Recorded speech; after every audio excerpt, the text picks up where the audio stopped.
ನಮಸ್ತೆ. JTV news ಸುದ್ದಿಗಳಿಗೆ ಸ್ವಾಗತ. ರಾಜ್ಯದಲ್ಲಿ ಬರದ ನಡುವೆಯೂ ತಮಿಳುನಾಡಿಗೆ ನೀರನ್ನು ಬಿಡಬೇಕಾ? ಕರುನಾಡಲ್ಲಿ ಜೋರಾಯಿತು ಆಕ್ರೋಶದ ಕಿಚ್ಚು. ಬೆಂಗಳೂರು ದಕ್ಷಿಣ ಭಾಗದ ಸೋಮನಹಳ್ಳಿ ಗ್ರಾಮದಲ್ಲಿ ಕರ್ನಾಟಕ ರಾಜ್ಯ ರೈತ ಹಿತರಕ್ಷಣಾ ಸಂಘದವರಿಂದ ಕೋಳಿನ ಕೇಳಿ ಮಸಾಲೆ ಅರಿಯೋಣ ಅಂದ್ರೆ ಮೇಕೆದಾಟು ಜಲಾಶಯ ನಿರ್ಮಿಸಲು ಕರ್ನಾಟಕಕ್ಕೆ ಯಾವುದೇ ರಾಜ್ಯದ ಅನುಮತಿ ಬೇಕಿಲ್ಲ ಎಂದು ಕೋಳಿಗಳನ್ನು ಹಿಡಿದು ವಿನೂತನವಾಗಿ ಪ್ರತಿಭಟನೆ ನಡೆಸಿದ್ದಾರೆ.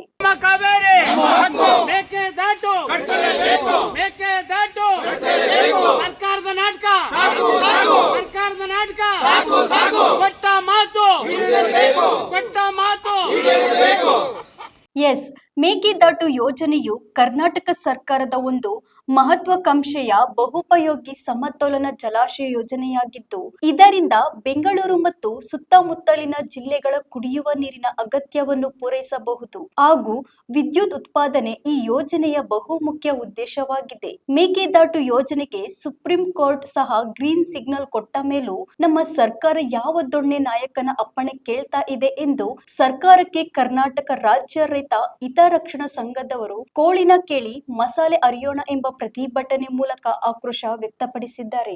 ನಾವು ಮೇಕೆದಾಟನ್ನ ನಿರ್ಮಿಸ್ತೀವಿ ಅಂತ ಹೇಳ್ಬಿಟ್ಟು ಕೊರೋನಾ ಸಂದರ್ಭದಲ್ಲಿ ಜನರ ಜೀವವನ್ನು ಕಡೆಗಣಿಸಿ ಒಂದು ಹೋರಾಟವನ್ನು ಮಾಡಿ ಮೇಕೆದಾಟು ಕಟ್ತೀವಿ ಅನ್ನುವಂಥದ್ದು ಆಶ್ವಾಸನೆಯನ್ನು ಜನರಲ್ಲಿ ಬಿತ್ತಿ ಬಂದರು.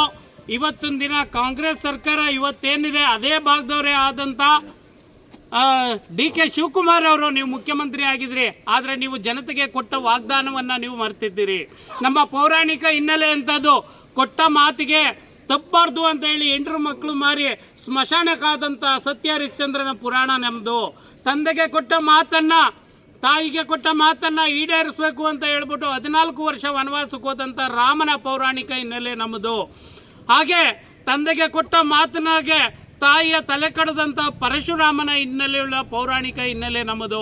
ಕೊಟ್ಟ ಮಾತನ್ನ ತಪ್ಪಿ ನಡೆಯದೆ ಇಷ್ಟೊಂದೆಲ್ಲ ಪೌರಾಣಿಕ ಹಿನ್ನೆಲೆಗಳು ಯಾವ ರೀತಿ ಜೀವನ ಮಾಡಬೇಕು, ಯಾವ ರೀತಿ ಇರಬೇಕು ಅನ್ನುವಂಥದ್ದನ್ನು ನಮಗೆ ಕಳಿಸ್ಕೊಟ್ಟಿದೆ ಸರ್ಕಾರ. ನೀವು ಜನರಿಗೆ ಆಶ್ವಾಸನೆಯನ್ನು ಕೊಟ್ಟಿದ್ದೀರಾ, ಆದರೆ ಇವತ್ತಿನ ದಿನ ನೀವು ನಾಟಕಗಳನ್ನು ಮಾಡ್ತಾ ಇದ್ದೀರಾ.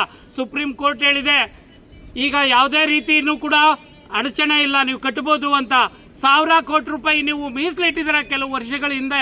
ಏನಾಯಿತು ಆ 1000 ಕೋಟಿ ರೂಪಾಯಿ ಹಣ ತಿಂದಾಕ್ಬಿಟ್ಟಿದ್ದೀರಾ.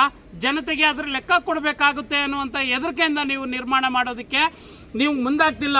ಅದರ ಬದಲಾಗಿ ನೀವು ಏನು ಹೈಕಮಾಂಡ್ ಅವರು ಇದ್ದಾರೆ ಉತ್ತರ ಭಾರತೀಯರು, ನಿಮ್ಮ ಹೈಕಮಾಂಡನ್ನು ಮೆಚ್ಚೋದಕ್ಕೆ ಅಥವಾ ಮಿತ್ರ ಪಕ್ಷಗಳು ಏನಾದರೂ ತಗಾದೆ ತೆಗಿಬೋದು ಅಂತ ಹೆದರಿ ನೀವು ಇವತ್ತಿನ ದಿನ ಮೇಕೆದಾಟುಗಳನ್ನು ನಿರ್ಮಾಣ ಮಾಡೋದಕ್ಕೆ ಮುಂದಾಗ್ತಿಲ್ಲ. ಮಾನ್ಯ ಡಿ.ಕೆ. ಶಿವಕುಮಾರ್ ಅವರೇ, ನೀವು ಕೊಟ್ಟಿದ್ದೀರಾ, ನಿಮ್ಮ ವಾಗ್ದಾನ ಇದೆ ಜನತೆಗೆ, ಅದನ್ನು ಈಡೇರಿಸ್ಕೊಳ್ಳೋಕ್ಕಾಗದೇ ಇದ್ಮೇಲೆ ನಿಮಗೆ ಅಧಿಕಾರ ಆದರೂ ಎತ್ತಕ್ಕೆ ನೀವು ಖಂಡಿತವಾಗ್ಲೂ ಕೆಳಗಡೆ ಇಳಿಲೇಬೇಕು. ಈ ರಾಜ್ಯದ ಜನರ ಕ್ಷಮಾಪಣೆಯನ್ನು ಕೇಳಲೇಬೇಕು. ಮೇಕೆದಾಟು ಕಟ್ಟುವುದರಿಂದ ತಮಿಳುನಾಡಿಗೂ ಕೂಡ ಭಾಳಷ್ಟು ಒಳ್ಳೆಯದಾಗುತ್ತೆ. ನಮ್ಮ ಕಾಡಿನ ಸಂಪನ್ಮೂಲ ಕಳ್ಕೊಳ್ತೀವಿ, ನಮ್ಮ ಹಣದ ಸಂಪನ್ಮೂಲ ಕಟ್ಕೊಳ್ತೀವಿ, ನಮ್ಮ ಸಾವಿರಾರು ಎಕರೆ ಭೂಮಿಯನ್ನು ಕಳ್ಕೊಳ್ತೀವಿ. ಆದ್ರೂ ಕೂಡ ನಾವು ಸಿದ್ಧರಿದ್ದೀವಿ. ಇವತ್ತೊಂದು ದಿನ ನೀವು ತಮಿಳುನಾಡು CM ಅವ್ರನ್ನ ಕರೆದುಬಿಟ್ಟು ಔಪಚಾರಿಕವಾಗಿ ಮಾತನಾಡುವಂಥ ಒಂದು ನಾಟಕ ಆಡ್ತಾ ಇದ್ದೀರಲ್ಲ, ಯಾವ ಪುರುಷಾರ್ಥಕ್ಕೆ? ತಮಿಳುನಾಡು CMಗಳೆಲ್ಲನೂ ಕೂಡ ಇವತ್ತೊಂದು ದಿನ ಅಲ್ಲಿಯ ಜನರ ಭಾವನೆಗಳಿಗೆ ಪೂರಕವಾಗಿ ಒಂದು ವಿರೋಧ ವ್ಯಕ್ತಪಡಿಸ್ಕೊಂಡೇ ಬರ್ತಾ ಇದ್ದಾರೆ. ಇವತ್ತಿನ ದಿನ ವಿಜಯ್ ಕೂಡ ಅಷ್ಟೇ, ಅವರನ್ನು ಕೂಡ ಜನತೆಯನ್ನು ಎದುರಾಕೊಳ್ಳೋದಿಲ್ಲ. ಅವ್ರಿಗೂ ಗೊತ್ತಿದೆ ಇದರಿಂದ ಒಳ್ಳೇದಾಗುತ್ತೆ ಅಂತ, ಆದರೆ ತಮಿಳುನಾಡು ಜನತೆಯನ್ನು ಎದುರಿಸುವಂಥ ತಾಕತ್ತಿಲ್ಲ. ಅಂಥವ್ರನ್ನ ಕರೆದು ಕೇಳುವಂಥ ಔಚಿತ್ಯ ನಮಗೆ ಏಕಿದೆ, ಅಂಥ ದೌರ್ಭಾಗ್ಯ ನಿಮಗೆ ಏಕಿದೆ? ತಕ್ಷಣವೇ ನೀವು ಕೊಟ್ಟ ಮಾತಂತರ ಮೇಕೆದಾಟು ನಿರ್ಮಾಣ ಮಾಡಲೇಬೇಕು. ಈ ರಾಜ್ಯದ ಅಭ್ಯುದಯವನ್ನು ನೀವು ಬಯಸೋದೇ ಆದರೆ ತಕ್ಷಣಕ್ಕೆ ಮುಂದಾಗಬೇಕು, ಇಲ್ಲ ಅಧಿಕಾರ ಬಿಟ್ಟು ಕೆಳಗಿಡಿಯಿರಿ ಅಂತ ಹೇಳ್ಬಿಟ್ಟು ಈ ಸಂದರ್ಭದಲ್ಲಿ ಹೇಳ್ತಾ ಇದ್ದೀನಿ. ಇಷ್ಟಿದ್ರೂ ಕೂಡ ಡಿ.ಕೆ. ಶಿವಕುಮಾರ್ ಅವರು ಕರೆದು ತಮಿಳುನಾಡು ಮುಖ್ಯಮಂತ್ರಿನ ಕರೆದು ಏನೋ ಒಂದು ಕಣ್ಣು ಒರೆಸುವಂಥ ತಂತ್ರ, ರಾಜ್ಯದ ಜನತೆಗೆ ಕಣ್ಣು ಒರೆಸುವಂಥ ತಂತ್ರ, ನಿಮ್ಮ ಕೈಲಿ ಮೇಕೆದಾಟು ಕಟ್ಟಕ್ಕೆ ಆಗ್ತದ ಹಾಕಲ್ವ ಅಂತ ನೇರವಾಗಿ ಹೇಳ್ಬಿಡಿ. ಮೇಕೆದಾಟು ಅಣೆಕಟ್ಟು ಕಟ್ತೀನಿ ಅಂತ ಚುಕ್ಕಾಣಿ ಹಿಡಿದಿದ್ದವ್ರು ತಾವು. ಮೇಕೆದಾಟು ಅಣೆಕಟ್ಟು ಈವರೆಗೂ ಆಗಲಿಲ್ಲ, ನೀನು ಉಳ್ಕೊಂಡಿದ್ದೆ 1 ವರ್ಷ ಕಾಲಾವಧಿ. ಮೇಕೆದಾಟು ಅಣೆಕಟ್ಟು ಕಟ್ಟಿದ್ದಿದ್ರೆ 2 ವರ್ಷ 3 ವರ್ಷ ಒಳ್ಳೆ ಯಥೇಚ್ಛವಾಗಿ ಮಳೆ ಆಯಿತು. 60 TMC 70 TMC ನೀರನ್ನು ಮೇಕೆದಾಟು ಅಣೆಕಟ್ಟಲ್ಲಿ ನಾವು ಶೇಖರಿಸಿ ಇಟ್ಕೊಬೋದಾಗಿತ್ತು. ಎಲ್ಲ ನೀರು ನಾವು ಬಿಟ್ವಿ, ಅವರು ಬಿಟ್ಟರು. ಇವತ್ತು ಮೇಕೆದಾಟು ಅಣೆಕಟ್ಟು ಇದ್ದಿದ್ರೆ ಈ ಬರಗಾಲದಲ್ಲಿ ಬೇಡ ವ್ಯವಸಾಯಕ್ಕೆ ಆಗಲ್ಲ, ಆಯಿತು ಅದು ಕುಡಿಯೋ ನೀರು ಯೋಜನೆ ನಮ್ಗೆ ಗೊತ್ತು, ಕುಡಿಬೋದಾಯ್ತಾ? ಎಲ್ರಿಗೂ ಅನುಕೂಲ ಆಗ್ತಾ ಇತ್ತಾ? ತಮಿಳ್ನಾಡವರು ಕೂಡ ಕೇಳಬಹುದಾಯ್ತಾ?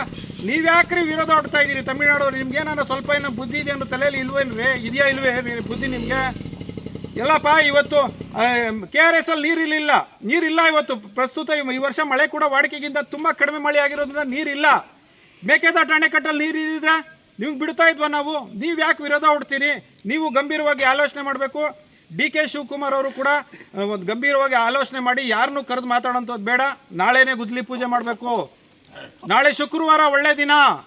ಮೇಕೆದಾಟು ಅಣೆಕಟ್ಟು ಕಟ್ಟಿಗೆ ನೀವು ನಾಳೆವೇ ಗುದ್ಲಿ ಪೂಜೆ ಮಾಡಿ. ಇಡೀ ರಾಜ್ಯದ ಜನತೆ ಬರ್ತದೆ ನಿಮ್ಮ ಜೊತೆ. ಯಾಕೆ ತಾವು ಹಿಂದೆ ಜರಿತಾ ಇದ್ದೀರಿ? ತಮ್ಮ ಮಿತ್ರ ಪಕ್ಷ ಇರ್ಬೋದ್ರಿ, 50 ಇರ್ಬೋದ್ರಿ, ನಿಮ್ಮ ಮಿತ್ರ ಪಕ್ಷ ಇರ್ಬೋದ್ರಿ. ಆದರೆ ನಿಮ್ಮ ಮಿತ್ರ ಪಕ್ಷದವ್ರು ಯಾರು ನಿಮ್ಗೆ ನೀರು ಕೊಡಲ್ಲ ರೀ.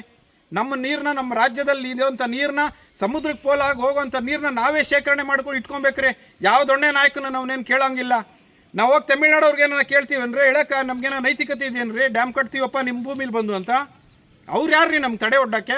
ಸೊ ಎಲ್ಲ ಈ ನಿರ್ಧಾರದಿಂದ ವಾಪಸ್ ಬಂದು ನಾಳೆನೇ 3ನೇ ತಾರೀಕು ನೀವೇನು ವಿಜಯ್ ಅವ್ರನ್ನ ಮುಖ್ಯಮಂತ್ರಿ, ತಮಿಳ್ನಾಡು ಮುಖ್ಯಮಂತ್ರಿಯವ್ರನ್ನ ಕರೆದು ಮಾತಾಡೋಕ್ಕೆ ರೆಡಿಯಾಗಿದ್ದೀರಿ. ಅದು ಮಾತುಕತೆ ಬೇಕಾಗಿಲ್ಲ. ನೀವು ನೇರವಾಗಿ ಹೋಗಿ ಡ್ಯಾಮ್ ಕಟ್ಟಕ್ಕೆ ಮುಂದಾಗಬೇಕು, ಗುದ್ಲಿ ಪೂಜೆ ಮಾಡಬೇಕು. ಇಡೀ ರಾಜ್ಯದ ಜನತೆ, ಇಡೀ ರಾಜ್ಯದ ರೈತರು ನಿಮ್ಮ ಜೊತೆ ನಿಂತಿರ್ತಾರೆ. ಈ ಒಂದು ಐತಿಹಾಸಿಕ ಸಾಧನೆ ನಿಮ್ಮ ಒಂದು ಕಾಲಾವಧಿಯಲ್ಲಿ ಆಗಲೇಬೇಕು ಅಂತ ಹೇಳಿ ಈ ಸಂದರ್ಭದಲ್ಲಿ ನಾವು ಕೇಳ್ಕೊತಾ ಇದ್ದೀವಿ.